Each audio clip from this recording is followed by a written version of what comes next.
আমার ভাইরা, আমার বন্ধুরা, আপনারা ভালো করে জানেন এমন একজন ব্যক্তি বিশ্বনন্দিত মুফাসসির, যিনি 50 বছর কোরআনের তাফসীর করলেন, যার হাতে হাত রেখে অসংখ্য মুসলিমরা মুসলমান হয়ে গেল, যার তাফসীর শুনে অসংখ্য যুবকের মুখে দাড়ি, অসংখ্য যুবকেরা নামাজি হয়েছে, যার তাফসীর শুনে যার হাতে ছিল পিস্তল, সেই মানুষটা কোরআনের সৈনিক। আল্লাহু আকবার।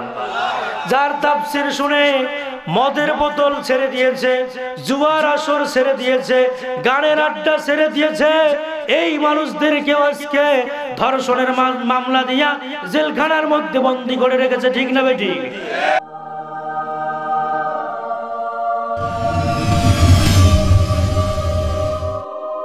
আমার ভাইরা, 1 বছর নয়, 2 বছর নয়, 10টি বছর হয়ে গেল আজকে জেলখানার মধ্যে, এই শীতের মধ্যে, কনকনে শীতের মধ্যে কষ্ট অবস্থায় আছে। তার সন্তান যখন তাকে দেখতে যায়, বলছে, আব্বা, এই শীতের মধ্যে আপনি কেমন করে থাকেন? জননন্দিত মুফাসসির আল্লামা সাইদি সাহেব, এ ভাইরা, কেউ রাজনৈতিক ভাবে নেবেন না, আপনিও একটি দল করতে পারেন, আমিও দল করতে পারি, কিন্তু সর্বদলীয় মানুষগুলো আমার আল্লামাকে ভালোবাসে। কথা কোন ঠিক কিনা? এমনও বলেছে, হুজুর, আমি অন্তর থেকে বলছি, আমার বুকে হাত দিয়ে বলতে পারি, আমি আল্লামা সাইদিকে অত্যন্ত ভালোবাসি, মহব্বত করি, কিন্তু দলীয় কারণে মুখ ফুটে আমি বলতে পারি না। আল্লাহু আকবার। তার সন্তান যখন জিজ্ঞাসা করলেন, আব্বা, এই কনকনে শীতের মধ্যে আপনি কেমন করে থাকেন?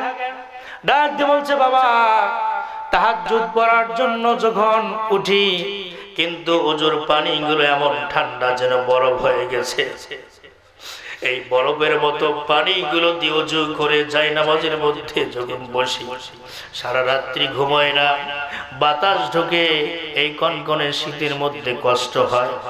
10টি বছর হয়ে গেল হাঁটুতে ব্যথায় ভুগতেছে। আমার ভাইরা, এই একজন নিরপরাধ মানুষকে এমন ভাবে যারা আজকে কষ্ট দিচ্ছে, ও মুসলমান, আমাদেরও একদিন দিন আছে, তোমাদেরকে চিহ্নিত করে রাখতেছি।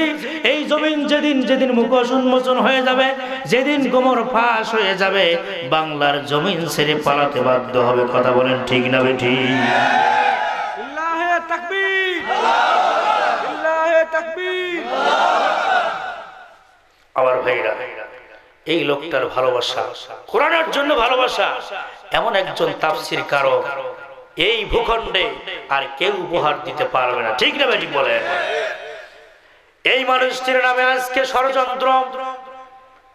আমার ভাইরা, আমার বন্ধুরা, এই জন্য আমরা আজকের এই মাহফিল থেকে তার জন্য দোয়া করব, তার মুক্তির জন্য।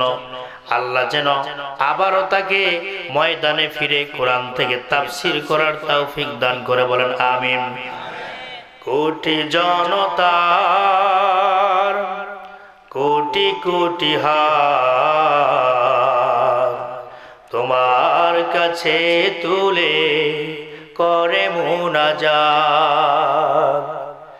দাও তুমি দাও, যা কিছু চাওয়ার তুমি দাও বা না দাও, একটি চাওয়া শুধু দাও তুমি দাও। হে আমার রব, হে আমার রব, হে আমার রব, আল্লামা সাইদিকে ফিরিয়ে দাও, কোরআনের পাখিটাকে ফিরিয়ে দাও। বলেন আমিন। আপনারা কি তার মুক্তি চান না? আবার আমরা তার মুখ থেকে, কণ্ঠ থেকে তাফসীর শুনতে চাই। আল্লাহ যেন তৌফিক দান করে। জোরে বলেন আমিন।